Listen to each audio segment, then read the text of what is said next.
سبحان الله سبحان الله سبحان الله سبحانك ربي سبحانك سبحانك ما أعظم شانك سبحانك ربي سبحانك سبحانك ما أعظم شانك ندعوك ونرجو غفرانك ندعوك ونرجو غفرانك ربي.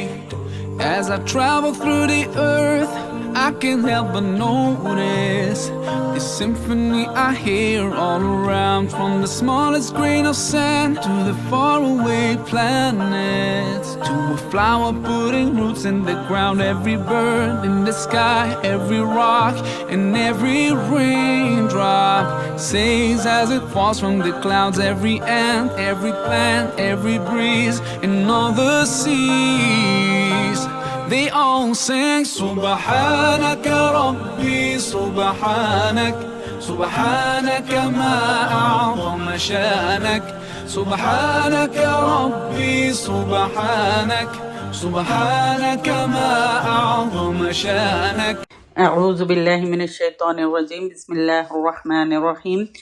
ان الحمد للہ تعالی نحمده ونستعین به ونستغفره ونعوذ باللہ من شرور انفسنا ومن سیئات اعمالنا من يهد الله فلا مضل له ومن يضلل الله فلا هادي له واشهد ان لا اله الا الله وحده لا شريك له واشهد ان محمدا عبده ورسوله صلی اللہ علیہ وسلم.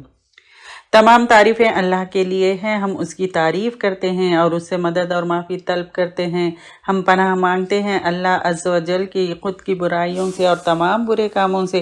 جسے بھی اللہ کی ہدایت ملے اسے کوئی گمراہ نہیں کر سکتا، اور جسے اللہ نے گمراہ کیا اسے کوئی ہدایت نہیں دے سکتا. ہم گواہی دیتے ہیں کہ عبادت کا حقدار صرف اللہ ہے اور کوئی اس کا شریک نہیں ہے، اور گواہی دیتے ہیں کہ محمد صلی اللہ علیہ وسلم اللہ تعالیٰ کے بندے اور رسول ہیں، اور اللہ اپنی سلامتی بھیجے اپنے آخری نبی پر اور ان کے اہل و عیال پر اور ان کے صحابہ پر. جو بھی حق میں آپ لوگوں کے سامنے پیش کروں وہ اللہ تعالیٰ کی طرف سے ہے، اور اگر مجھ سے غلطی یا کوتاہی ہو جائے تو میری طرف سے اور شیطان کی طرف سے ہے. رب اشرح لی صدری ویسر لی امری واحلل عقدۃ من لسانی یفقہوا قولی. السلام علیکم ورحمۃ اللہ وبرکاتہ. سورہ نازعات شروع کرتے ہیں. پہلے ہم لفظی ترجمہ لیں گے، پھر اس کے بعد با محاورہ ترجمہ لیں گے. بسم اللہ الرحمن الرحیم. والنازعات غرقا، قسم ہے ان فرشتوں کی جو کھینچتے ہیں غرق ہو کر. والناشطات نشطا، قسم ہے ان فرشتوں کی جو آسانی سے نکالتے ہیں نکال لینا. والسابحات سبحا، قسم ہے تیرنے والوں کی تیرنا.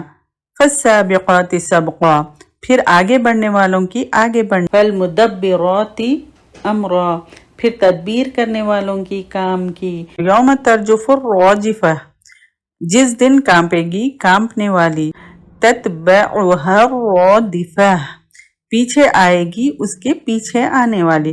قلوب یومئذ واجفہ، کچھ دل اس دن دھڑکنے والے ہیں. ابصارها خاشعہ، نگاہیں ان کی سہمی ہوئی ہوں گی. یقولون ائنا لمردودون فی الحافرہ، کہتے ہیں کیا بے شک ہم البتہ پھیرے جانے والے ہیں پہلی حالت میں. اذا کنا عظاما نخرا، کیا جب ہم ہوں گے ہڈیاں گلی سڑی. قالوا تلک اذا کرۃ خاسرہ، انہوں نے کہا یہ تب واپسی ہے گھاٹے کی. فانما ہی زجرۃ واحدہ، تو بے شک وہ ایک ڈانٹ ہے بس ایک ہی. فاذا هم بالساخرہ، تو جب وہ میدان میں ہوں گے. هل اتاک حدیث موسیٰ، کیا آیا ہے تیرے پاس موسیٰ علیہ السلام کی بات. اذ ناداہ ربہ بالواد المقدس طویٰ، جب پکارا اس کو اس کے رب نے مقدس وادی میں طویٰ کی. اذهب الى فرعون انه طغى، جاؤ طرف فرعون کے بے شک وہ سرکش ہو گیا ہے. فقل هل لك الى ان تزكى، تو کہو کیا تیرے لیے ہے طرف اس بات کے تو پاکیزگی اختیار کرے. وَأَهْدِيَكَ إِلَىٰ رَبِّكَ فَتَخْشَىٰ، اور میں رہنمائی کروں گا تیرے رب کی طرف پھر تو ڈرے. فَأَرَاهُ الْآيَةَ الْكُبْرَىٰ، پس دکھا اس کو نشانی بڑی. فَكَذَّبَ وَعَصَىٰ، تو اس نے جھٹلا دیا اور نافرمانی کی. ثُمَّ أَدْبَرَ يَسْعَىٰ، پھر وہ پیٹ پھیرا دوڑتا ہوا. فَحَشَرَ فَنَادَىٰ، پھر اس نے اکٹھا کیا پھر پکارا. فَقَالَ أَنَا رَبُّكُمُ الْأَعْلَىٰ، پھر کہا میں تمہارا رب ہوں سب سے بڑا. فَأَخَذَهُ اللَّهُ نَكَالَ الْآخِرَةِ وَالْأُولَىٰ، تو پکڑ لیا اس کو اللہ کے عذاب نے آخرت کے اور دنیا کے.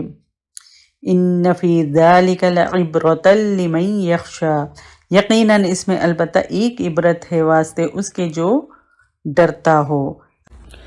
اب با محاورہ ترجمہ لیں گے. قسم ہے ڈوب کر روح نکالنے والے فرشتوں کی، اور آسانی سے روح نکالنے والوں کی، اور تیزی سے تیرنے والوں کی، پھر دوڑ کر آگے بڑھنے والوں کی، پھر کام کی تدبیر کرنے والوں کی. جس دن کانپنے والی زمین کانپے گی، اس کے پیچھے آئے گی پیچھے آنے والی قیامت. اس دن کئی دل دھڑکتے ہوں گے، ان کی آنکھیں جھکی ہوں گی. وہ کافر کہتے ہیں کیا ہم یقیناً پہلی حالت میں لوٹائے جائیں گے؟ کیا جب ہم گلی سڑی ہڈیاں ہو جائیں گے؟ کہتے ہیں کہ اس وقت لوٹنا تو خسارے والا ہے. پھر وہ قیامت تو صرف ایک خوفناک ڈانٹ ہوگی. تب لوگ ایک دم کھلے میدان میں جمع ہوں گے. کیا آپ کے پاس موسیٰ کی بات آ چکی ہے جب اس کے رب نے مقدس وادی طوا میں اسے پکارا تھا کہ فرعون کی طرف جاؤ، بے شک اس نے سرکشی کی ہے. پھر اسے کہو کیا تجھے اس بات کی کوئی رغبت ہے کہ تو پاک ہو جائے اور میں تیرے رب کی طرف تیری رہنمائی کروں کہ تو ڈر جائے. تو پھر اس موسیٰ نے اسے بڑی نشانی دکھائی تو اس نے اسے جھٹلایا اور نافرمانی کی. پھر وہ پلٹا فساد کی طرف کوشش کرتا ہوا. پھر سب کو جمع کر کے اعلان کیا تو کہا میں تمہارا سب سے بڑا رب ہوں. تب اللہ نے اسے پکڑ لیا آخرت اور دنیا کے عذاب میں. بے شک اس میں اس کے لیے عبرت ہے جو ڈرتا ہے. پھر ہم تفسیر و تشریح لیں گے. شروع کرتے ہیں. سورہ نازعات، موت کی سختیاں، کافر کی روح نکالنے کا منظر، پھر مومن کی جان کرنے کا وقت، پہلے کی مشکل میں اور دوسرے کی آسانی. حدیث میں آتا ہے کہ کافر کی روح جسم میں چھپتی پھرتی ہے. وجہ کیا ہے کہ کافر دنیا سے بہت اٹیچ ہوتا ہے، اس لیے اس کی روح کو کھینچ کر نکالنا پڑتا ہے. چوئنگم جیسے بالوں میں لگ جائے تو کتنی مشکل سے نکلتا ہے، وہ تو اندازہ کر سکتے ہیں. تو اس کے برعکس مومن ڈیٹیچ ہوتا ہے دنیا سے، وہ جانے کے لیے تیار ہے، اس لیے اس کو اس دنیا سے جانا زیادہ مشکل نہیں لگے گا. اور وہ فرشتے جو کائنات میں تیرتے پھرتے ہیں، درس جہاں ہوتا ہے پھر وہاں آتے ہیں. کچھ فرشتے زمین میں گھومتے پھرتے ہیں، ان کا نام ہی سائحین ہیں. وہ ذکر کے لیے اللہ کے محفلوں کو ڈھونڈتے ہیں اور پھر اللہ کے ساتھ سوال جواب ہوتا ہے. اللہ کرے کہ ہم بھی ایسی محفلوں میں جائیں جہاں فرشتوں کی کثرت ہو. پھر اس کے بعد اس سورہ میں حضرت موسیٰ علیہ السلام اور فرعون کے معاملے سے جو بات دکھائی جاتی ہے وہ کیا ہے؟ بڑے سے بڑے فرعون کو بھی ہدایت ضرور کرے، گائیڈ ضرور کرے. ہدایت دینا نہ دینا اللہ کا کام ہے، اور نیت یہ لے کے کرے کہ شاید ڈر جائے. تفسیر و تشریح میں جو ہے سورہ نازعات کا جو انٹروڈکشن ہے، سورہ نازعات کا تعارف.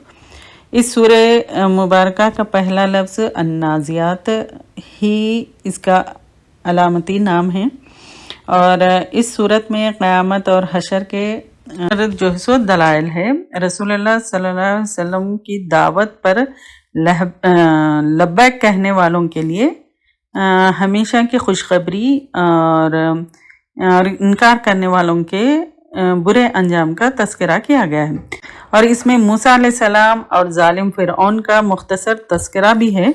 ہم سمری میں لیے تھے موسیٰ علیہ السلام کا، کیسے بنی اسرائیل کون تھے، پھر موسیٰ علیہ السلام، فرعون کا، تو یہاں پر آپ کو انشاءاللہ یہاں پر سمجھ میں آ جائے گا۔ سورہ نازعات مکی صورت ہے، اور اس میں 46 آیتیں، 2 رکوع اور 181 ورڈز ہے، اور 751 حروف ہے۔ قیامت کے برحق ہونے پر جو ہے سو 5 قسمیں ہیں۔ اللہ تعالیٰ نے قیامت کے واقع ہونے اور مرنے کے بعد دوبارہ اٹھنے پر فرشتوں کی 5 قسمیں کھائی ہیں۔ پہلی جو ہے سو ان فرشتوں کی قسم جو کافر کے جسم کے اندر ڈوب کر اس کی جان نہایت ہی سختی سے کھینچ کر نکالتے ہیں۔ پھر دوسری جو ہے سو ان فرشتوں کی قسم جو مسلمان کی روح بڑی آسانی اور نرمی سے نکالتے ہیں، جیسے کسی چیز کی گرہ کھول دی جائے۔ پھر تیسری جو ہے سو ان فرشتوں کی قسم جو نہایت ہی تیزی سے اللہ تعالیٰ کا حکم لے کر آسمان سے اترتے ہیں۔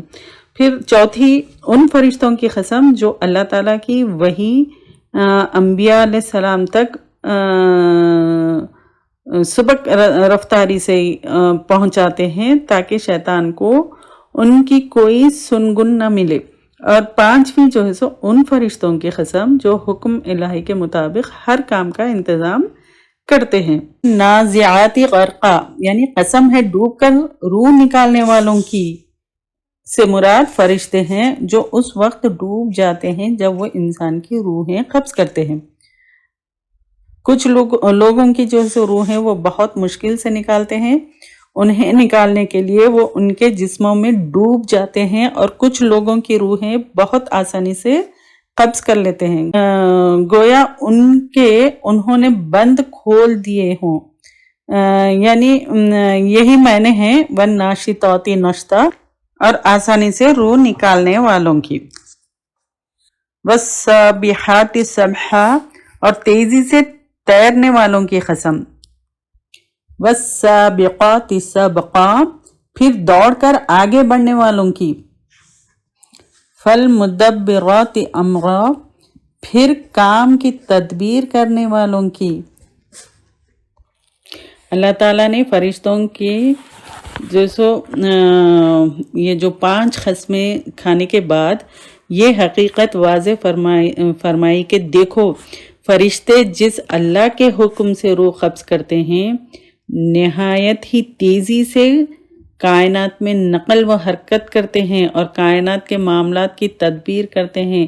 اسی اللہ کے حکم سے اس کائنات کو ختم بھی کیا جا سکتا ہے اور دوبارہ نئے سرے سے زندہ بھی کیا جا سکتا ہے، اور تمہیں بہت دور ہے اور امپاسبل ہے، ناممکن ہے۔ کیسے معلوم ہوتا ہے؟ اللہ تعالیٰ فرما رہے ہیں کہ یہ کیسا معلوم ہوتا ہے تم کو کہ یہ نہیں ہو سکتا، اور اللہ تعالیٰ اپنی مخلوق میں سے جس کی چاہے قسم کھا سکتا ہے، یعنی خالق یعنی اللہ تعالیٰ جو بنانے والا ہے مخلوق میں سے جس کی چاہے قسم کھا سکتا ہے، لیکن مخلوق پابند ہے، یعنی اللہ کے سوا کوئی دوسرا جو ہے سو وہ پابند ہے کہ صرف اپنے خالق و مالک کی قسم کھائے۔ صرف ہم جو ہے سو اللہ کی قسم کھا سکتے ہیں اور کسی اور کی قسم نہیں کھا سکتے، صرف یہ اللہ تعالیٰ جو ہے سو کھا سکتے ہیں، مگر مخلوق نہیں کھا سکتے سوائے اللہ تعالیٰ کے۔ اللہ کی قسم کھائے، اس لیے اللہ تعالیٰ کی ذات و صفات کے علاوہ کسی غیر کی قسم کھانا جائز نہیں ہے۔ قیامت کی ہولناکیاں، اللہ تعالیٰ فرماتے ہیں یوم ترجف الراجفہ تتبع الرادفہ جس دن کانپنے والی زمین کانپے گی، اس کے پیچھے آئے گی پیچھے آنے والی یعنی قیامت۔ قلوب یومئذ واجفہ، اس دن کئی دل دھڑکتے ہوں گے۔ ابصارها خاشعہ، ان کی آنکھیں جھکی ہوں گی، یعنی ان لوگوں کی آنکھیں جہنم کی ہولناکیوں کو دیکھنے کی وجہ سے ذلیل و حقیر اور جھکی ہوئی ہوں گی۔ قیامت کے آنے پر جب پہلی بار سور میں پھونکا جائے گا تو اس کی ہولناک آواز سن کر ساری کائنات کانپ اور لرز اٹھے گی، ساری کائنات کانپ اٹھے گی، لرز اٹھے گی اور اس کی ہر چیز تباہ ہو جائے گی۔ پھر اس کے بعد جب دوسری بار سور میں پھونکا جائے گا تو ایک تمام مخلوق زندہ ہو کر زمین سے نکل آئے گی۔ قیامت کی ہولناکی اور سختی کو دیکھ کر کافروں کے دل کانپ رہے ہوں گے اور ان کی جو سو نظریں مجرموں کی طرح ذلت و رسوائی سے جھکی ہوئی ہوں گی، جب نیک لوگ اس دن کی گھبراہٹ سے محفوظ رہیں گے۔ اس لیے کہ منکرین قیامت یعنی قیامت کا جو انکار کرنے والے تھے تو ان کو جب بتایا جاتا ہے کہ تمہیں روز قیامت اٹھایا جائے گا تو وہ تعجب سے کہتے تھے کہ کیا خبروں میں پہنچ کر ہڈیاں بوسیدہ اور ریزہ ریزہ ہونے کے بعد پھر ہم اسی طرح زندہ کیے جائیں گے؟ یعنی وہ تعجب سے وہ کہتے تھے، جب ان کو قیامت کے بارے میں بتاتے تھے تو اس طرح سے وہ کہتے تھے کہ پھر ہم اسی طرح زندہ کیے جائیں گے جس طرح مرنے سے پہلے تھے۔ اگر واقع ایسا ہوا جیسا کہ محمد صلی اللہ علیہ وسلم کہتے ہیں تو یہ دوبارہ زندگی ہمارے لیے سخت و نقصان دہ ہوگی، کیونکہ ہم نے اس کے لیے کوئی تیاری نہیں کی۔ یہ بات وہ بطور مذاق کہا کرتے تھے۔ دیکھو مسلمان ہمارے متعلق یہ سمجھتے ہیں کہ حالانکہ مرنے کے بعد دوبارہ زندگی ہی نہیں تو نقصان اٹھانے کا کیا مطلب؟ یعنی قیامت کے جو انکاری ہیں ان کو جو سو وارن کیا گیا کہ تمہیں دوبارہ زندہ کیا جانا کتنا ہی ناممکن دکھائی دے، اللہ تعالیٰ کے لیے کوئی مشکل نہیں، تو اس کی طرف سے ایک ڈانٹ یعنی ایک ڈانٹ ہے، یعنی سور میں پھونک پڑنے کی دیر ہے کہ سب لوگ خبروں سے نکل کر ایک میدان میں جمع ہو جائیں گے۔ اللہ تعالیٰ فرما رہے ہیں یقولون اِنَّا لَمَرْدُودُونَ فِی الْحَافِرَةِ، وہ کافر کہتے ہیں کیا ہم یقیناً پہلی حالت میں لوٹائے جائیں گے؟ یعنی مشرکین عرب اور آخرت کا جو انکار کرنے والے تھے ان کا کہنا یہ تھا کہ جب ان کے جسم لپٹ جائیں گے اور ہڈیاں ٹوٹ پھوٹ کر گل سڑ جائیں گی تو ہم دوبارہ کیسے اٹھیں گے؟ تو اللہ تعالیٰ نے ان کا قول یہاں پر ذکر کیا ہے کہ اَإِذَا كُنَّا عِظَامًا نَخِرَةً، جب ہم گلی سڑی ہڈیاں ہو جائیں گے۔ قریش ان کا کہنا تھا، قریش کا، کہ اگر اللہ تعالیٰ نے مرنے کے بعد ہمیں زندہ کر دیا تو ہم ضرور خسارہ پائیں گے۔ تو اللہ تعالیٰ نے فرمایا فَإِنَّمَا هِيَ زَجْرَةٌ وَاحِدَةٌ فَإِذَا هُمْ بِالسَّاخِرَةِ، یعنی اللہ تعالیٰ کہہ رہے ہیں کہ وہ تو ایک یعنی ڈانٹ ہوگی، صرف ایک ڈانٹ ہوگی، یعنی وہ جو قیامت ہے وہ ایک ڈانٹ ہوگی، تب لوگ ایک دم کھلے میدان میں جمع ہوں گے۔ یعنی یہ اللہ تعالیٰ کا ایک ایسا حکم ہوگا جسے ٹالا نہیں جا سکے گا۔ جب حکم ہوگا تو لوگ اٹھ کھڑے ہوں گے اور دیکھنے لگیں گے، یعنی اللہ تعالیٰ اسرافیل علیہ السلام کو حکم دیں گے تو وہ مخلوق کے دوبارہ اٹھائے جانے کے لیے سور میں پھونکیں گے، تو اس سے جو ہے سب اگلے پچھلے اللہ تعالیٰ کے سامنے کھڑے ہو کر دیکھنے لگیں گے۔ فَإِذَا هُمْ بِالسَّاخِرَةِ، تب جو ہے سو لوگ ایک دم کھلے میدان میں جمع ہوں گے۔ رسول اللہ صلی اللہ علیہ وسلم کو تسلی دی جا رہی ہے۔ اللہ تعالیٰ نے اپنے پیارے نبی صلی اللہ علیہ وسلم کو تسلی دینے کے لیے حضرت موسیٰ علیہ السلام اور فرعون کا واقعہ ذکر فرمایا کہ اگر آپ کی قوم کے لوگ یعنی قریش مکہ آپ کی دعوت کا انکار کر رہے ہیں، تو اس سے پہلے فرعون اور فرعونیوں نے بھی موسیٰ علیہ السلام کے ساتھ ایسا ہی معاملہ کیا تھا، جس پر اللہ تعالیٰ نے انہیں غرق کر دیا تھا۔ کچھ دور نہیں کہ اللہ تعالیٰ کفار مکہ کے ساتھ بھی ایسا ہی برتاؤ کرے اور انہیں ہلاک کر دے۔ تو لہٰذا آپ اس واقعے کو یاد کر کے اپنے دل کو تسلی دیجیے اور کفار کے جھٹلانے پر رنجیدہ نہ ہوں۔ تو اللہ تعالیٰ نے موسیٰ علیہ السلام کو جو نبوت عطا کی اور تبلیغ کا حکم دیا، تو اس کے بارے میں ہے، ہم یہ جو ہے سو موسیٰ علیہ السلام کے بارے میں لیے تھے، یعنی موسیٰ علیہ السلام کون ہے، فرعون کون ہے، پھر بنی اسرائیل۔ تو اب یہاں پر آپ لوگ کو سمجھ میں آ جائے گا انشاءاللہ۔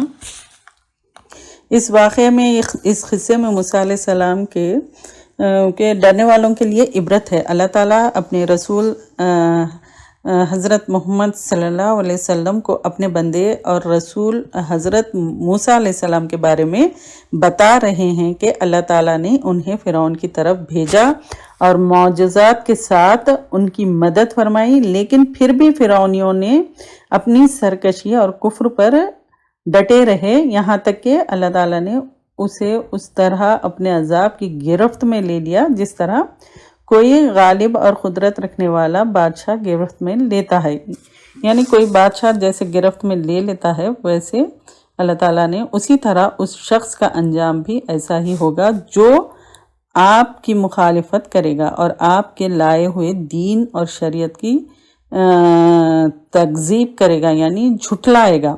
اسی طرح اس قصے کے آخر میں بھی اللہ تعالیٰ نے فرمایا، ان فی ذالک لعبرۃ لمن یخشی، بلا شبہ قصے میں اس کے لیے عبرت ہے جو ڈرتا ہے۔ هل اتاک حدیث موسیٰ، کیا آپ کے پاس موسیٰ علیہ السلام کی بات آ چکی ہے؟ یعنی کیا آپ نے موسیٰ علیہ السلام کی خبر سنی ہے؟ اذ ناداہ ربہ، جب پکارا اس کے رب نے، یعنی ان سے پکار کر گفتگو کی، یعنی یعنی موسیٰ علیہ السلام کو پکار کر اللہ تعالیٰ نے بات کی، بالوادی مقدس، یعنی مقدس وادی، یعنی پاک وادی میں، طوا یعنی طوا میں، یعنی طوا یعنی وادی کا نام ہے۔ اذهب الی فرعون انہ طغی، فرعون کے پاس جاؤ، بلا شبہ اس نے سرکشی کی ہے، یعنی اس نے جو سو ظلم اور سرکشی اور بغاوت اختیار کر رکھی ہے۔ فقل هل لک الی ان تزکی، پھر اسے کہو کیا تو پاکیزگی اختیار کرے، یعنی کیا تو پاک ہو جائے، یا تو کو خواہش ہے کہ تو پاک ہو جائے، یعنی اس سے کہو کہ کیا تو ایسا طریقہ اور راستہ جو ہے سو اختیار کرنا چاہتا ہے جس پر چل کر تم مسلمان اور فرما بردار ہو جائے۔ وَأَهْدِيَكَ إِلَىٰ رَبِّكَ، اور میں تیرے رب کی طرف تیری رہنمائی کروں، یعنی میں تیرے رب کی عبادت کی طرف تیری رہنمائی کروں۔ فَتَخْشَىٰ، تو ڈر جائے، یعنی تیرا دل اللہ کے سامنے جھک جائے، اس کا فرما بردار ہو جائے اور اس سے ڈرے، کیونکہ اب یہ بہت سخت خبیث اور بھلائی سے دور ہو چکا ہے۔ اللہ تعالیٰ نے فرمایا، فناداہ الآیۃ الکبریٰ، چنانچہ پھر موسیٰ علیہ السلام نے اسے بہت بڑی نشانی دکھائی، یعنی موسیٰ علیہ السلام نے اس دعوت حق کے ساتھ ساتھ اس دین و شریعت کی صداقت کی دلیل بھی پیش کی، پھر جسے وہ اللہ کے پاس سے لے کر آئے تھے۔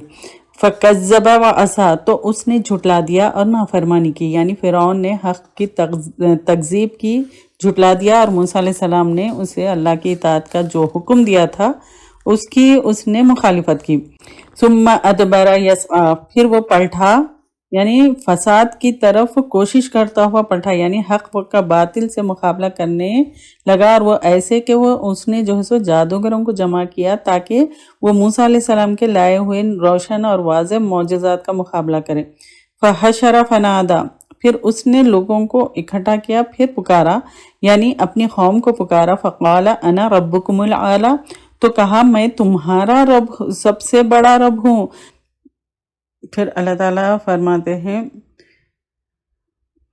فَأَخَذَهُ اللَّهُ نَكَالَ الْآخِرَةِ وَالْأُولَى، تو اللہ نے اسے آخرت اور دنیا دونوں کے عذاب میں پکڑ لیا، یعنی اللہ تعالیٰ نے اس سے اس قدر سخت انتقام لیا کہ اسے دنیا میں اس جیسے سرکشی اور باغی لوگوں کے لیے نمونہ عبرت بنا دیا، اور روز قیامت بھی وہ جو ہے سو نمونہ عبرت ہوگا۔ موسیٰ علیہ السلام کو عطائے نبوت اور تبلیغ کا حکم۔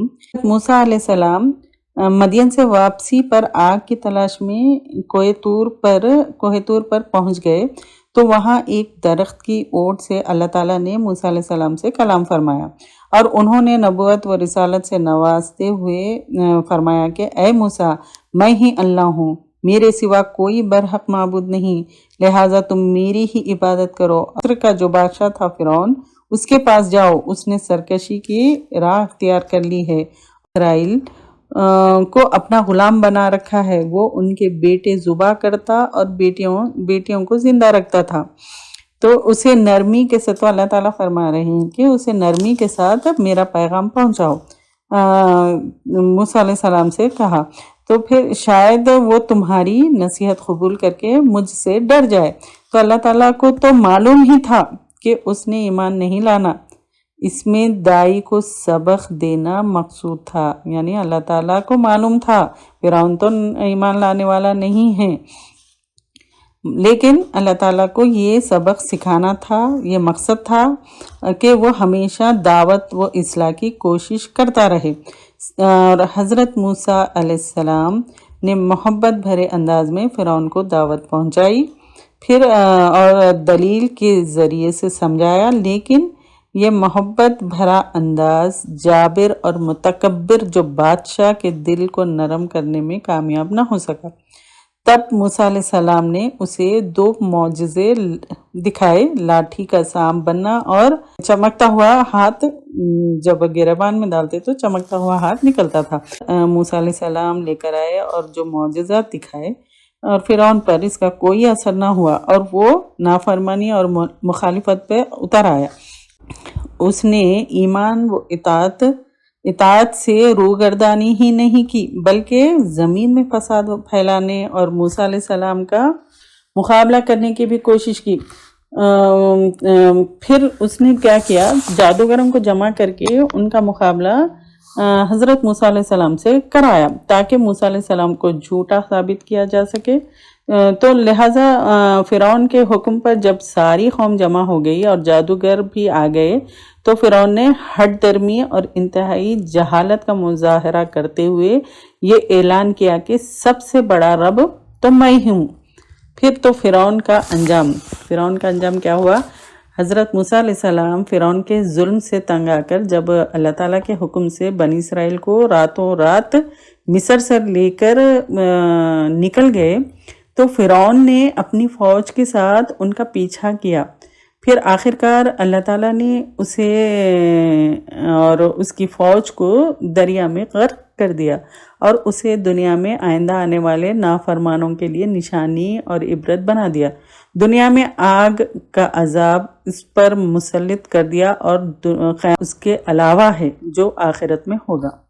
فرعون کے واقعے میں جہاں نبی اکرم صلی اللہ علیہ وسلم کے لیے تسلی ہے کہ ہمیشہ اہل حق کو غلبہ ہوتا ہے، وہاں کفار مکہ اور ہر دور کے نافرمانوں کے لیے یہ ایک وارننگ ہے کہ اگر انہوں نے گزشتہ لوگوں کے واقعات سے عبرت نہ پکڑی تو ان کا انجام بھی فرعون کی طرح ہو سکتا ہے۔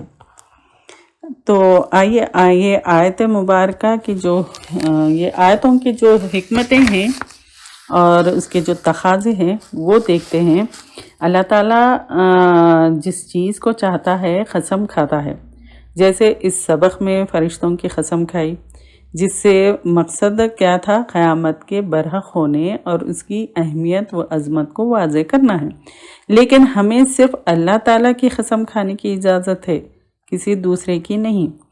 اور فرشتوں کی مختلف ذمہ داریاں ہیں، بعض ان میں سے اچھے اور برے اعمال لکھتے ہیں، بعض رزق کی تقسیم پر مامور ہے، اور بعض جو ہے سو مجاہدین کا ساتھ دیتے ہیں اور بعض کے ذمے انسانوں کی جانیں نکالنے کا کام کرتے ہیں۔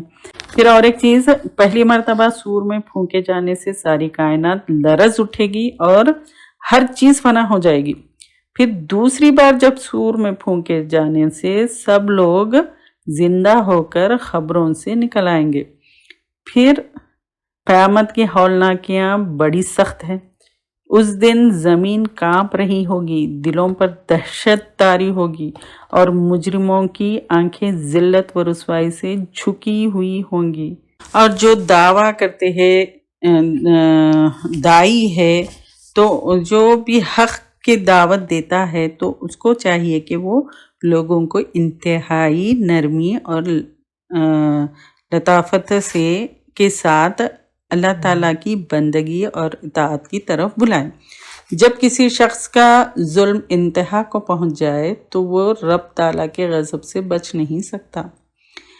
اور اس میں یہ بھی ہے، فرعون کا واقعہ بیان کر کے درس دیا گیا ہے کہ انسان اللہ تعالیٰ کی ناراضی اور پکڑ سے ڈر جائے اور اس کی اطاعت اور بندگی پر قائم ہو جائے اور مان لے اور اطاعت کرے، کہیں ان لوگوں کے نقش قدم پر نہ چل پڑے جن کا انجام اس دنیا میں بھی بدترین ہوا ہے اور آخرت میں بھی۔ کہیں ان لوگوں کے نقش قدم پر نہ چل پڑے جن کا انجام اس دنیا میں بھی بدترین ہوا ہے اور آخرت میں بھی بدترین عذاب ان کا مقدر ہوگا، تو ان کے نقش قدم پر مت چلیں۔ ان فی ذالک لعبرۃ لمن یخشی، یہ آیت میں کیا فرمایا گیا؟ بلا شبہ اس قصے میں اس کے لیے عبرت ہے جو ڈرتا ہے، یعنی اس کے لیے نصیحت ہے جو نصیحت قبول کرے اور اس طرح کے کاموں سے رک جائے، کس طرح کے جو بدترین عذاب ان کا مقدر بن چکا، تو ویسے لوگوں سے وہ بچ جائے، یعنی ان کے نقش قدم پر نہ چلے جس کا انجام دنیا میں بھی بدترین ہوا ہے اور آخرت میں بھی بدترین عذاب ان کا مقدر ہوگا۔ یہ ہے۔ سبحانک اللہم و بحمدک نشہد ان لا الہ الا انت نستغفرک و نتوب الیک۔